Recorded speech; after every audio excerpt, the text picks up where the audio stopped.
만약에 시장이 열린다고 하면은 그 시장 규모가 연간 20조 시장이니까 좀 선선해지기 전에 좀 사모아 놓으셔도 괜찮지 않을까 싶습니다.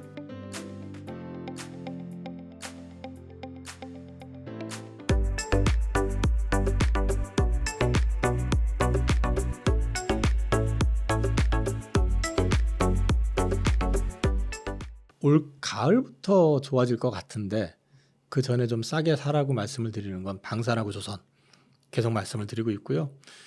뭐 바이오도 저는 뭐 하반기 좋게 보고 있어요. 근데 이제 우선 조선하고 방산 같은 경우는 일단 가을 얘기를 하는 게 그 방산 같은 경우 저거 회기년도가 우리는 1월 1일부터잖아요. 근데 보통 유럽이나 이런 쪽이 보면 가을부터 회기년도가 시작되는 경우들이 많기 때문에 예산 집행이라든지 이런 것들이 이제 새로 계약을 하게 되고 뭐 하게 되는 경우가 보면 연말에 좀 많이 나온다. 그래서 가을 정도 보셔야 된다는 거고. 조선은 지난번에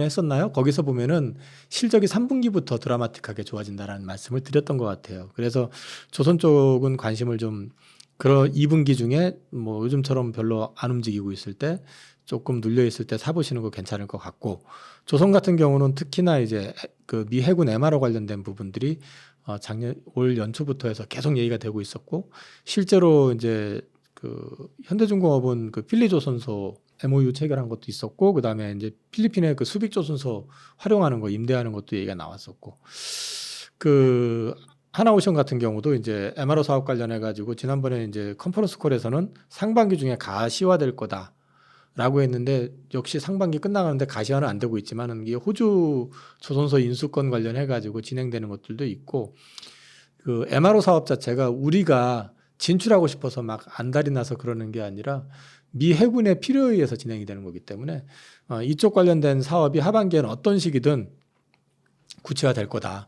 그런 맥락에서 보면 저는 조선하고 방산 쪽은 이제 좀 선선해지기 전에 좀 사모아 놓으셔도 괜찮지 않을까 싶습니다. 23년도 분쟁 지역 현황이라고 해서 이제 그림이 나와 있는데요.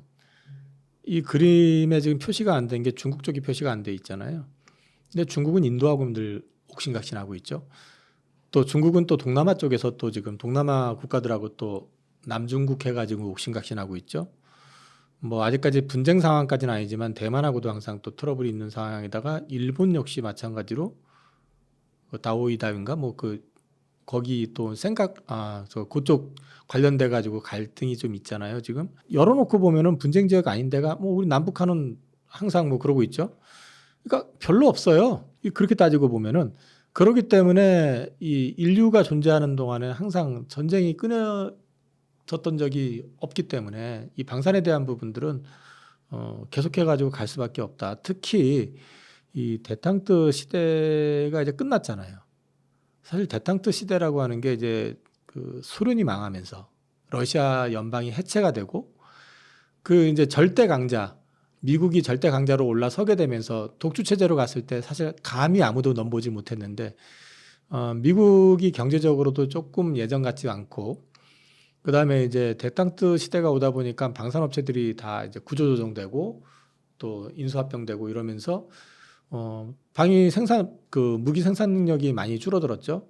그러다 보니 그 와중에 이제 중국은 계속해가지고 군비 확장을 해왔었고, 러시아 역시 마찬가지고 하다 보니까 이제 요즘은 조금 미국이 이렇게 눈빛만 좀 심하게 째려봐도 꼼짝 못하던 애들이 어쩌라고 하는 식으로 이제 덤비는 그런 구조가 됐잖아요. 그러다 보니까 너도 나도 이거 안 되겠구나라는 생각을 하게 된 거고, 러시아가 우크라이나 침공을 했잖아요. 그 러시아 우크라이나 침공하고 물론 뭐 2년여 시간이 지났지만 뭐 여전히 계속 진행되고 있고, 중국은 공공연하게 지금 뭐 타이완 뭐 통일 얘기하고 앉아 있고, 이러다 보니까 지금 너도 나도 지금 이게 무기를 갖춰야겠구나라는 생각을 하게 되는 거죠. 그전에는 유럽 같은 경우도 사실 나토의 어떤 그 편입이 돼 있는 상황에서 미국한테 전적으로 그냥 대땅 뜨고 넘버원인 미국이니까 미국이 뒤에 있으면 아무도 못 덤벼 이거였었는데, 우크라이나 덤벼가지고 지금 그 난리가 났으니까 그 접경 지역에 있는 폴란드라든지 루마니아라든지 이런 쪽이 지금 난리가 난 거잖아요.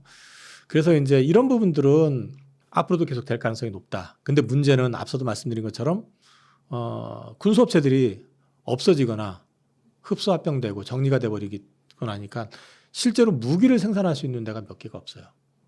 근데 수요는 급격히 늘었죠. 우크라이나에서 그 기존의 재래식 무기들을 많이 써버렸기 때문에. 그러다 보니까 이 방산의 수요가 급증을 했는데 거기에 일일이 다 부응을 못하니까 그거를 갖다가 우리는 분단 이후에 자체 무기 개발을 계속 해왔었고 그 다음에 꾸준히 거기에 대한 투자를 해왔었기 때문에 대량 양산 능력까지 갖추고 있다 보니 시장에서 주목을 받게 된 거죠. 그리고 또 한편으로는 미국이 그 방산 시장을 놓고 보면 95%는 첨단 무기 시장이에요. 첨단 무기 시장이라고 뭐 레이더 뭐 이런 것들 있잖아요. 그리고 이제 5% 정도가 뭐 우리나라의 주력인 포, 전차, 총 뭐 이런 것들이거든요. 근데 미국의 주력 시장은 95% 시장이잖아요. 첨단 무기 쪽. 그러니까 우리나라 기업체들이 쇼티지 나가지고 한국 거 필요로 한데 하니까 미국이 크게 간섭을 안 하고 또 미국 기술이 많이 들어가 있는 것들도 있잖아요. 미국 기술이 들어가 있으면 미국이 승인 안 해주면 못 팔아요. 그냥 팔게 해주는 거거든요. 그런 혜택을 또 받은 것도 있어요. 물론 제품의 성능도 좋기 때문에 그런 것도 있지만. 그래서 이 부분은 좀 지속될 가능성이 높지 않느냐라고 보는 거고, 최근에 보시면 국가별로 재래식 무기 그 누적 성장률을 보시면은요, 제일 위에 있는 게 한국입니다. 다른 나라 국가하고 비교했을 때 비교 대상이 안 되잖아요. 지금 성장률로 봤을 때. 이제 막대 그래프로 된 걸 보시면은 가장 최근에 급하게 성장을 한 거는 한국인데 거꾸로 이제 급하게 쪼그라든 데를 보시면 러시아죠. 그죠? 이제 이런 것들이 이제 어떤 의미냐면 우리나라 이 방산업체들이 러시아는 자기네들 자체 군비에도 한계가 있고 또 한 가지는 뭐가 있냐면 거기서 우크라이나에서 막상 써보니까 이상하네 싶은 이제 의문을 좀 많이 가졌잖아요. 제품의 성능에 대한 거라든지. 그런 것들 때문에 이제 한국산 제품들에 대한 수요가 굉장히 많이 늘었고 이런 것들이 또 결국 가가지고 그 자주국방의 니즈가 지금 굉장히 강해진 거는 폴란드라든지 이런 접경 지역에 있는 국가들인데 기술 이전이 가장 문제인데 그 부분을 우리는 해줄게라고 이제 또 패키지로 제안을 하니까 우리나라 제품들이 이제 많이 어필이 되는 것도 있죠. 그리고 이제 몇 가지 말씀을 좀 더 드리자고 한다면은 폴란드 쪽 말고도 최근에 보시면 이제 루마니아도 이제 K9은 거의 MOU 단계 갔고 이제 정식 계약 직전까지 갔다고 얘기하는 것 같고 K2 같은 경우는 이제 실사격 테스트 끝난 상태고요. 그다음에 슬로바키아에서도 지금 이제 전차 구매 의사가 있는데 거기가 75%인가가 산악 지형이래요. 전차가 다른 건 무거워서 못 올라가는데 이제 그런데 이제 강하다. 우리나라가 워낙에 산악이 많잖아요. 그래서 이제 그런 것들도 좀 얘기가 좀 나오고 있는 상황이고 그런데 반해서 이제 우리나라는 지금 수출입은행 증자는 법이 통과가 됐는데 아직 증자가 구체화되지 않으니까 이 금융에 대한 지원이 아직은 좀 구체화되고 있지 않기 때문에 추가 계약이 좀 아직 덜한 상황이다. 그래서 조금 이제 걱정들을 좀 하는 것 같고요. 그럼에도 불구하고 적어도 수요는 지금 넘치고 있다라고 얘기하면 좀 이상하긴 하지만 관련해 가지고 보시면은 이제 중동 쪽에서는 이스라엘하고 또 카타르, 사우디, 아랍에미리트, 이란 뭐 이런 쪽에서 보면은 계속해서 갈등이 좀 있잖아요. 특히 이제 우리나라 수요처가 카타르, 사우디, 아랍에미리트 같은 경우는 이제 우리나라에서 뭐 천궁이라든지 K9이나 이런 거에 대한 수요가 꾸준하고 그 다음에 또 남중국해 이쪽에서는 이제 함정, 잠수함 뭐 이런 쪽으로 해가지고 필리핀이나 베트남 뭐 이런 쪽에서도 계속해서 얘기가 있는 것 같고 최근에 이제 남미 쪽에서 이제 페루 쪽으로 아마 군함이 계약이 된 게 있는 것 같고요. 추가적으로 이쪽 관련해가지고 장갑차도 들어가는 것 같고 이런 쪽에서 왜 필요하냐? 그쪽은 반군하고의 또 갈등도 좀 있고 그렇기 때문에 이제 필요한 것 같고요. 인도 파키스탄 같은 경우는 뭐 계속해가지고 교체 수요가 있는 것 같고 인도 파키스탄 자체도 갈등을 하고 있고 거긴 또 인도 중국 간에 또 이제 갈등이 있고 하니까 그리고 유럽 내에서는 폴란드, 루마니아, 슬로바키아 이렇게 나와 있는데 뭐 재무장 수요 계속 있는 것 같고 다만 한 가지 변수는 이제 독일이나 프랑스 쪽에서 이런 무기를 갖다가 영내에서 조달을 해야 된다라는 요구를 자꾸 하는 것 같아요. 그래서 이제 우리가 이 부분에 대해서 어떻게 대처를 해야 될 것이냐에 대한 이제 아이디어 이런 것들 굉장히 좀 중요할 것 같다. 그래서 이제 이런 수요들은 앞으로도 좀 꾸준할 것 같고 하기 때문에 현 시점에서는 계속해서 지켜보셔야 될 것 같고요. 말씀하신 것처럼 이제 텀이 길다. 뭐 반도체 사이클은 이게 있으니까. 그런데 뭔 차이가 있냐면 텀이 길다라는 건 납품 기간이 길고요. 그다음에 또 한 가지는 납품으로 끝나는 게 아니고요.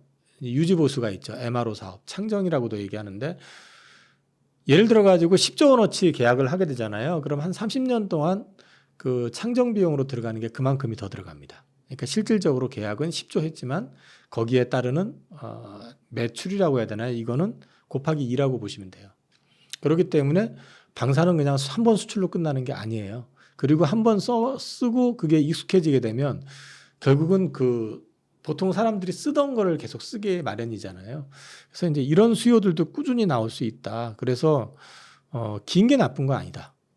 근데 이제 한 가지 이거는 민간 기업 간의 어떤 거래가 아니라 정부 대 정부 이런 이제 거래이기 때문에요. 금융 지원이라든지 특히 방산 같은 경우는 이제 그게 있거든요. 예를 들어서 뭐 독일이나 미국 같은 경우도 방산으로 계약을 하게 되면은 대개 한 90% 이상은 다 차관이라든지 이렇게 수출입 지원을 해가지고 하거든요. 근데 이제 우리가 이제 그런 부분들에 대해서 갑자기 금액이 확 버린 상황이니까 걱정도 많이 하고 그러다 보니까 조금 지원이 조금 아쉬운 그런 상황이다라고 말씀을 드릴 수 있을 것 같습니다. 말씀 앞서도 좀 드리긴 했지만 이제 동유럽 쪽에서 우선 폴란드 계약이 됐죠. 그다음에 이제 2차 계약 얘기가 지금 구체화되다가 좀 살짝 좀 사그러들었는데 그게 이제 금융지원과 같이 맞물려 가지고 좀 진행이 조금 더뎌지는 것 같은데요. 현실적으로 봤을 때 지금 폴란드 입장에서 이거를 당장에 대체할 수 있는 수단이 많지가 않습니다. 예를 들어가지고 자주포를 뭐 독일을 하든 뭐 다른 타국 거를 쓴다 하더라도 그 숫자를 공급을 맞추는 것도 쉽지 않고 그다음에 이제 가격적인 측면도 좀 있고 물론 자주포는 크랩이라고 자체적인 것도 있긴 있어요. 근데 이제 성능이라든지 이런 것들에서 이제 우리나라 제품이 비교가 안 되기 때문에 기왕이면은 그렇게 비싸지 않은 그러면서도 성능이 좋은 우리나라 제품을 선호하고 있고 그다음에 최근에 이제 루마니아 대통령도 왔다 갔었고 그다음에 이제 루마니아에서 실사역 테스트까지 끝났었던 K2 전차 관련해서 이거 역시도 뭐 빠르면 연내 아니면 좀 협의가 좀 진행이 되고 있는 걸로 알고 있고 그리고 이제 슬로바키아 관련해 가지고도 전차 여기는 이제 입찰 참여 요청서가 들어온 것 같아요. 보니까 뭐 가능성이 높다 이런 것보다는 일단 그쪽은 근데 이제 한 가지 산악 지형이라고 말씀을 드렸잖아요. 그래서 이제 M1A2인가요? 그쪽이라든지 뭐 독일 전차라든지 이런 것들이 운행하기가 그렇게 만만치 않다. 그래서 이제 그런 면에서 봤을 땐 가능성이 있는 거 아니냐라는 기대감을 좀 갖는 것 같고요. 그다음에 이제 전차, 그다음에 K9 자주포 말고도 장갑차에 대한 이제 수요, 그다음에 뭐 레드백 같은 경우도 실제로 그 동유럽 쪽으로 해가지고 이제 또 추가적인 어떤 계약 가능성 얘기들이 좀 나오는 것 같습니다. 그리고 그 천궁2 관련해 가지고 이제 이라크 수출 얘기가 좀 나오고 있고 금액은 뭐 이건 단독 기사긴 하지만 그 3조 5천억짜리 얘기도 좀 있었고요. 그다음에 이제 아랍에미리트 대통령 관련해 가지고 방한한 것도 마찬가지 맥락에서 이제 좀 고민을 좀 하고 있는 부분이 있는 것 같고요. 그리고 최근에 그 페루로 장갑차가 현대로템께서 나간 것도 있거든요. 이제 이런 것들이 스타트거든요, 사실은요.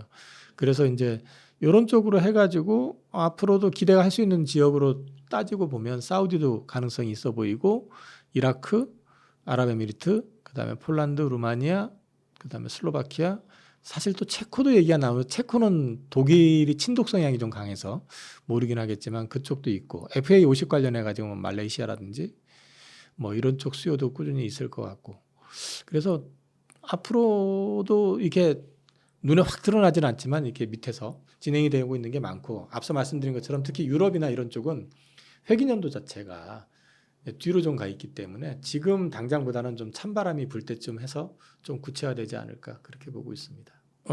조선주는 일단은 가격 경쟁이 줄어든다라는 얘기를 이제 그때도 말씀을 드리긴 했는데 그게 뭐냐면은 조선소가 2008년 대비해서 3분의 1 수준으로 줄었어요. 특히 중국 업체들이 많이 줄었고요. 여기에 더해가지고 일본의 조선 업체들, 그러니까 중공업 회사들이 조선 시장에서 철수하려고 하는 움직임들도 좀 있어요. 그렇기 때문에 만약에 일본 업체들이 이제 하나둘씩 더 철수를 하게 된다 그러면 중국을 제외하고 소위 이제 그 미국 기준으로 봤을 때 우방국이라고 할 수 있는 국가들이 어차피 제한돼 있잖아요. 그 가운데서 조선업에 대해서 강점을 갖고 있는 국가가 한국밖에 없다라는 거죠. 그런 맥락에서 볼 수 있고, 그다음에 최근에 신조선가가 계속 오르고 있습니다. 187을 넘어선 걸로 알고 있는데 이게 최고가 191까지 갔었거든요. 근데 이제 계속 오르고 있고 앞으로도 계속 더 오를 여지가 있어 보이는 게 LNG 캐리어선, 이제 고부가선이 좀 가격 비싼 거죠. LNG 캐리어선, 그리고 또 암모니아 운반선, 이런 것들이 이제 계속해서 발주가 나오고 있고, 그다음에 앞으로도 한 4, 5년 이상은 계속 나올 것 같고, 여기에 더해 가지고 하나 더 보셔야 되는 거는 환경 관련해 가지고요. 환경 관련해 가지고 국제 해사 기구에서 IMO에서 9월에 아마 회의가 있을 건데, 이제 그 친환경 원료 관련해 가지고 구체화가 될 것 같아요. 이럴 경우에 이제 엔진 교체 수요. 근데 문제는 엔진을 교체하는 게 낫느냐, 새로 신건조를 하는 게 낫느냐인데, 선박들이 수령이 지금 2004년 뭐 이후에 나온 것들이니까 수령 자체가 한 20년 되는 이제 선박들이 많거든요. 20년 넘었거나 20년 근처 됐거나. 이건 사실 엔진을 교체하는 것보다 선박을 새로 바꾸는 게 나을 수 있는데, 그 교체 수요도 빠르면은 올 하반기, 올 연말 내년 초 되면서부터 나올 수 있다. 거기에 더해서 중국이 사실 항상 보면은 저가의 수주를 하고 해왔었는데, 이게 슬롯이 27년까지 중국도 갇혔어요. 그러니까 중국도 싸게 물건을 수주할 이유가 별로 없는 상황이 됐다. 특히 이제 탱커 같은 경우는 작년에 중국이 많이 가져갔는데 27년까지 차버린 상황이라서 탱커 가격 올라가게 되면 자연스럽게 우리나라도 이제 수주가 시작될 거고, 그런 것들까지 해서 앞으로도 하반기 내년 되면서부터 계속해서 수주 모멘텀 살아 있을 것 같다. 그리고 없던 시장이 하나 생긴다. 그게 미 해군 MRO 시장. 앞서 말씀드렸지만 우리가 들어가면 좋죠. 근데 미국이 지금 절실해요. 그래서 미국이 그 군함 유지 보수도 제대로 안 되고 있고 신건조도 제대로 못 하고 있다 보니까 중국하고의 경쟁에서 지금 처지고 있는 상황이라서, 이런 부분들 때문에라도 미 해군 MRO 관련된 부분은 진출될 가능성이 높다. 그런 맥락에서 놓고 얘기를 하면은 앞으로 조선 쪽은 좋아질 가능성이 높다. 그리고 또 한 가지, 이 조선이 2011년 금융위기 이후에 지금 안 하고 있는 게 뭐냐면요, 캐파 증설을 잘 안 해요. 왜냐면 그 빅사이클 때 한번 캐파를 무리하게 증설했다가 한국, 조선 다, 한국 그다음에 이제 중국 할 거 없이 다 크게 한번 휘청거리고 혼이 났었기 때문에 되게 조심하고 신중한 입장이기 때문에 이게 단기간에 그치는 것보다는 좀 꾸준히 갈 가능성이 높다. 그래서 이번에는 P는 올라가는데 Q가 드라마틱하게 막 올라가면서 올라가는 게 아니라 P가 올라가면서 이제 올라가는 그런 그림이 계속 형성이 될 가능성이 높다라는 거를 좀 말씀을 드리고 있고요. 올 3분기부터 우리나라 조선소 대부분의 업체들이 이제 선박을 건조하는 게 전부 흑자 선박을 건조한다. 그럼 원래 수주할 때 적자에 수주했냐? 아니요. 그게 아니고 수주를 할 때 불황기 때 수주할 때는 마진을 최대한 적게 붙이잖아요. 근데 적게 붙여놨는데 원자재 가격이 급등해버리고, 그 다음에 사람을 못 구하니까 인건비가 올라버리고, 뭐 이러다 보니까 이게 건조하는데 이제 적자가 나는 경우들이 많잖아요. 근데 이제 소위 말해서 저가 수주했던 물량들이 거의 다 빠지고 이제 좀 비싼 물량들이 이제 들어가기 시작하면서부터 3분기부터 이익이 굉장히 좋아진다라는 말씀도 드렸습니다. 그러면 이익 좋아지죠. 새로운 시장 영역인 MRO 시장에 대해서 진출이 열린다라는 거 있죠. 여기에 더해가지고 고부가선인 게 LNG선, 캐리어선, 그 다음에 암모니아 운반선, 이런 쪽인데 이거를 만들 수 있는 데가 한국하고 중국 정도. 뭐 최근에 나왔던 얘기지만 미국에서는 그 결정된 건 아닙니다만 미국 의회에서 이제 심지어 뭐라고 얘기하냐면 미국 항구에 정박하는 배들이 중국에서 건조한 배 같은 경우는 거기다 세금도 물리고 관세도 매긴다, 뭐 이런 얘기들도 나올 정도니까 결국 가가지고 그러면은 수요가 한국 쪽으로 일정 부분 이상은 계속 유지가 될 가능성이 높다. 그러면 좋아지는 그림 계속 나오지 않겠느냐. 그래서 쌀 때 좀 조선주도 모아보시라라는 취지로 말씀을 드리고 있습니다. 지금 MRO 시장에서 우리가 지금 이제 우리한테 기회가 온 건 미국 시장이거든요. MRO라고 하는 거는 유지 보수예요. 그러니까 사실 어느 나라든 다 할 수 있긴 한데 이 군함이나 잠수함 관련된 거는 이건 사실은 이제 기밀과도 좀 연관이 돼 있잖아요. 그러니까 미국이 중국 업체한테 우리 거 MRO 좀 해줘 할 리가 없죠. 그러니까 어차피 우방 국가에서 할 수밖에 없어요. 그러면 왜 미국이 MRO를 미국 조선소에서 안 하고 우리나라한테 그걸 요청을 했냐? 미국이 조선소가 레이건 행정부 이후에 조선업이 망했어요, 사실은요. 그러니까 인건비 문제도 있고 뭐 경쟁이 안 되니까 그런 것들 3D에 해당되는 것들 다 산업 정리해버리고 하는 바람에 그래서 지금 글로벌 시장에서 미국 조선업이 차지하고 있는 비중은 1%예요. 그러니까 만드는 것도 벅차요, 군함을. 그러니까 지금 상태에서는 이 MRO 관련된 부분들을 갖다가 제대로 할 수가 없는 거예요. 만드는 것도 그러니까 저 미국 조선소에서는 새로 군함을 하나 만들어줘 하면 이거 우리 지금 고쳐야 돼 기다려 뭐 이런 식이 돼버리고 그러니까 이제 이런 것들을 갖다가 조금 나누자 이제 그런 측면에서 시작이 됐던 게 이탈리아 조선소 하나가 들어가 있고요.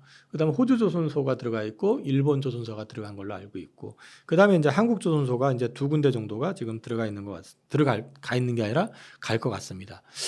그래서 이런 부분들이 앞으로 만약에 시장이 열린다고 하면은 그 시장 규모가 20조 정도 된다고 합니다. 연간 20조 시장이니까 우리가 얼마만큼 차지하느냐 처음부터 왕창 가져오진 못하겠지만 기술력이라든지 그다음에 우리도 지금 군함하고 잠수함을 만들잖아요.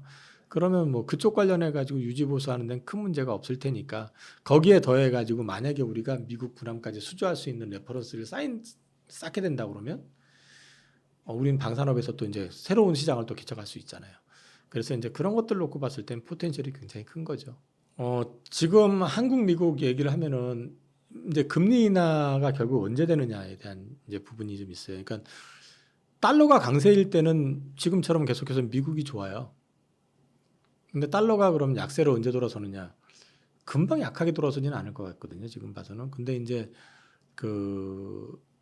저는 이제 7월 말 FOMC에서는 금리 인하 가능성이 저는 있다고 생각을 하니까 지금 시점에서 만약에 미국하고 한국을 투자한다고 그러면 저래면 한국을 앞에 놓고 얘기를 하면 한 6대4 정도 6대4나 7대3 정도 한국 비중을 좀 키워야 되지 않을까 기대하고 있고요. 그 다음에 이제 그 포트는 뭐 똑같습니다. 반도체, 그 다음에 방산, 조선, 바이오, 2차 전지. 근데 지금 최근 현재 제가 갖고 있는 거에는 지금 현재 제 포트에는 방산이 하나 들어가 있고요. 근데 좀 비중을 줄인 상태로 갖고 있어요. 어차피 이제 날이 좀 선선해질 때 갈 거라고 생각하고 있기 때문에. 그리고 이제 2차 전지 갖고 있고 그리고 바이오 섹터도 있고요. 반도체 쪽이 반도체가 있나? 고객님들 포트에는 들어가 있는데 하여튼 반도체도 좀 갖고 있고 조선 쪽에 조금씩 넣어놓고 있는 상태입니다. 이게 늘 최근 몇 달 동안 똑같은 얘기하는 것 같아요. 계속 수급이 쏠려요. 그리고 쏠리다 보니까 이게 가는 놈만 가는 시장이에요. 사실은 보면은. 그러니까 이제 없는 주식 거기에 선택이 되지 않는 주식을 갖고 계시는 분들이 되게 힘들어요. 사실은. 저도 제 종목들 놓고 보면은 가는 종목은 할 때 그냥 갑자기 급하게 막 급등을 해버리고 난리가 나는데 안 가는 건 정말 안 가요 지금. 근데 이제 저 같은 경우는 그래서 최근에 고객님들하고 협의하면서 이제 일부 안 가는 거를 조금 가는 쪽으로 방향을 일부 좀 전환을 해서 운영을 하고 있고 그 다음에 이제 포트를 갖다가 저는 이제 한쪽으로 쏠려서 가는 것보다는 좀 분산을 해서 가는 패턴이다 보니까 그래도 조금 숨 쉴 틈은 있는 것 같아요. 근데 본인이 보유하고 계신 종목에 대한 공부가 조금 더 지금 되게 중요한 것 같아요. 근데 이제 사실 그것만 가지고도 좀 한계가 있다는 생각이 좀 들어요. 왜냐면 좋은데 시장에서 안 알아주면은 제가 안 움직여요. 근데 최근에 뒤늦게 좀 이제 많이 알아주는 게 음식료 쪽이 최근에 보면 확 이제 각광을 좀 받잖아요. 그러니까 이제 어떻게 보면은 외로운 종목들 말고 이렇게 좀 섹터가 정해질 수 있는 그 범위 내에서 괜찮은 것들이라면은 가지고 견뎌보실 만하고 외롭게 혼자서 가야 되는 종목들은 지금 이렇게 좀 쉽지 않을 것 같다. 그래서 이제 그건 감안해서 보시라. 결국엔 결론은 공부하시는 수밖에 없다라는 말씀을 드리겠습니다.